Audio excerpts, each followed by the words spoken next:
tied closely to adolescence, and this period of coming to terms with one's own existence is a total loss of meaning, seemingly more present than ever among this generation in particular. You feel so small, everything seems utterly purposeless. It is the time when you become aware of the need for purpose, but before most are able to find it, and religion isn't in vogue quite like it used to be. So you hole up in your room, watch anime, sleep, eat, repeat, exercising every means available to burn away time without having to be cognizant of its passing. What's so great about life anyway when feeling the seconds pass is painful? Two films raised their reply, different answers with similar cores. One nostalgic, contemplative, and overjoyed, another moody, atmospheric, and filled with melancholy. Either way, both are beautiful.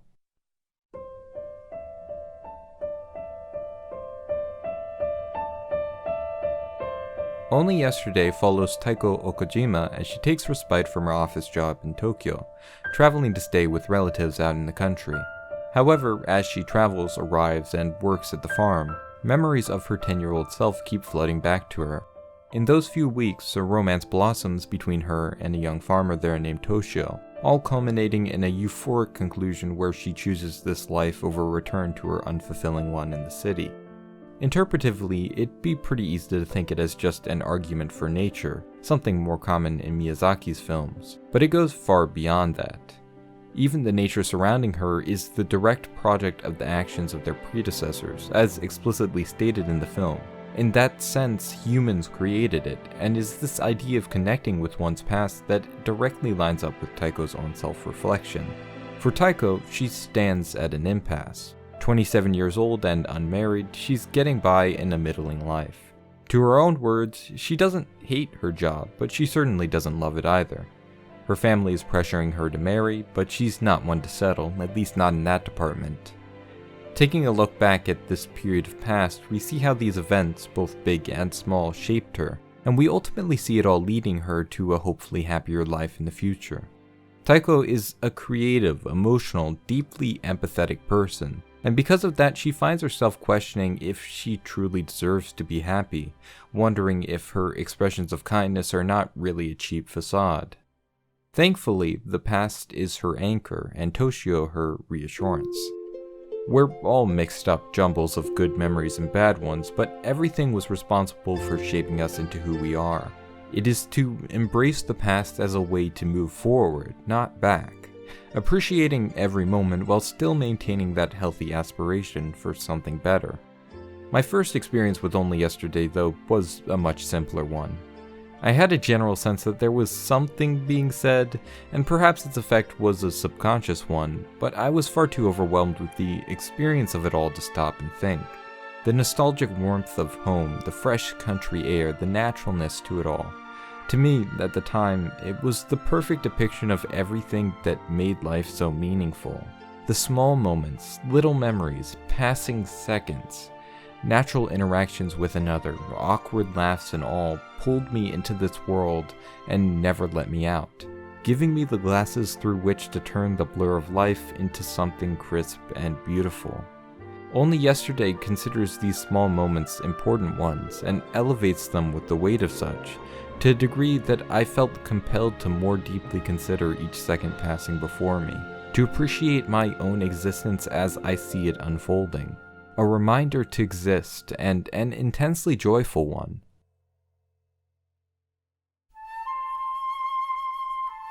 But what about when things aren't all fine and dandy? What then? Well, there lies the tale of Princess Kaguya, eyeing me from the side. Its face is beautiful, a smile silently hiding unknown sorrows deep beneath it. No film more perfectly embodies pure catharsis as that one does. Every moment masterfully crafted, emotionally moving to the greatest extent, and thematically rich if one's willing to look for it. This classic Japanese folk tale stretched across its 2-hour-plus runtime presents a, on the surface, simple story that takes the time to express all one could possibly ask of it. Watching it then, and watching it now, the effect is the same as ever, perhaps even stronger than the first time, the inverse of my experience with Grave of the Fireflies.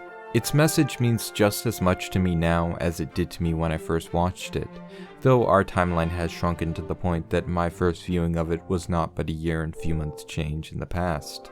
The tale of Princess Kaguya follows the tragedy of that princess. She came down from the moon, infantile and memoryless, to experience life as a human, to feel the emotional richness, both sorrow and joy.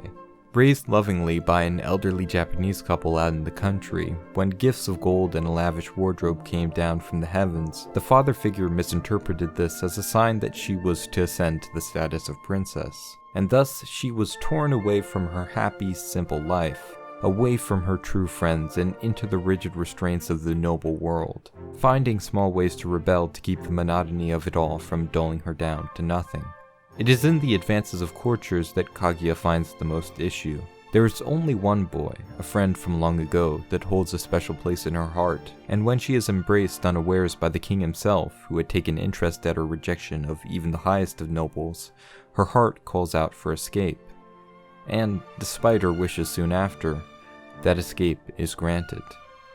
She is to return to the moon, the so-called joyous land, for this world is too harsh for her to endure. At least, that is what they rule against her outcries to the opposite. With her return, she will lose the memories of her time spent on Earth. Placid joy will be her daily life once more. Though she has opportunity to say goodbye, there is no possibility to run away or fend them off. Their powers are beyond our comprehension. She is embraced by the forgetful robe, and as they return to the moon, the film closes, framing in that sphere a single memory, the face of baby Kaguya.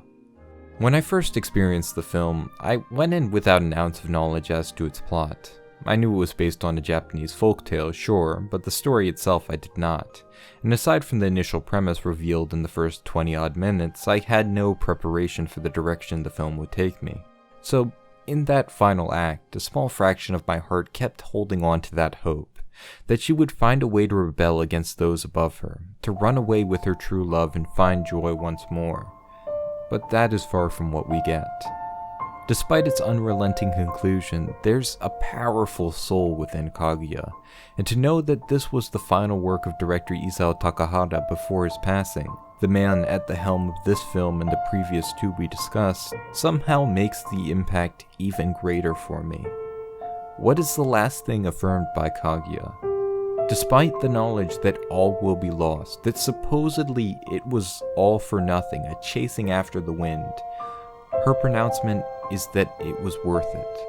Her memories may be tossed aside, but no one can take away the very fact that those seconds, minutes, hours together, that they were real. Existence is valuable, life is valuable, because living is beautiful. Kaguya haunts me, but perhaps it is no poltergeist, but a wise specter, an eternal reminder over my shoulder. The visuals speak the film's message like the two were born and bound together in the same breath. Imagery from it sticks with me like no other, and in my oft-forgetful mind, entire sequences from Kaguya can somehow be played back like a DVD. The film is beautiful. My experience in this film's world, so carefully crafted, it was a valuable one. So too are my experiences with the broader world around me equally so. Existence as art, living for life itself. The spirituality of one's past found in only yesterday is absent in Kaguya, for here, the message is the moment.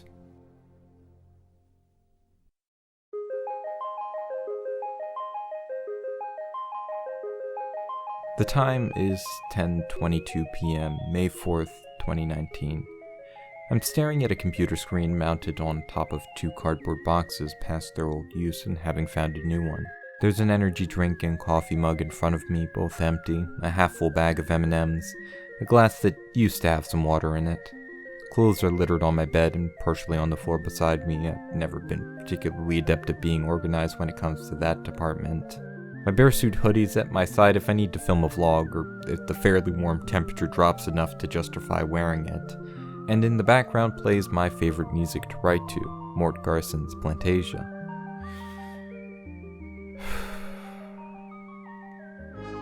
I took a deep breath before continuing to write this, and the time is now 10:26. Why is this beautiful? Why is this meaningful? The very presence of time's passing itself seems a comfort and an uncomfortable reminder. To acknowledge the world around you and one's own acknowledgement of that I am experiencing this all as I document it to you. That this world has meaning, that I have meaning, that you have meaning. Not for any grand reason, but simply because we are, because it is. I always feel immature when speaking of pain and struggles, the extent of mine coming nowhere near those of many others, but I've had my moments, just as we all do, where it seems hopelessly dark. But I'd be lying if I said the world ain't beautiful, just as I'd be lying if I said Kaguya ain't. And that's that.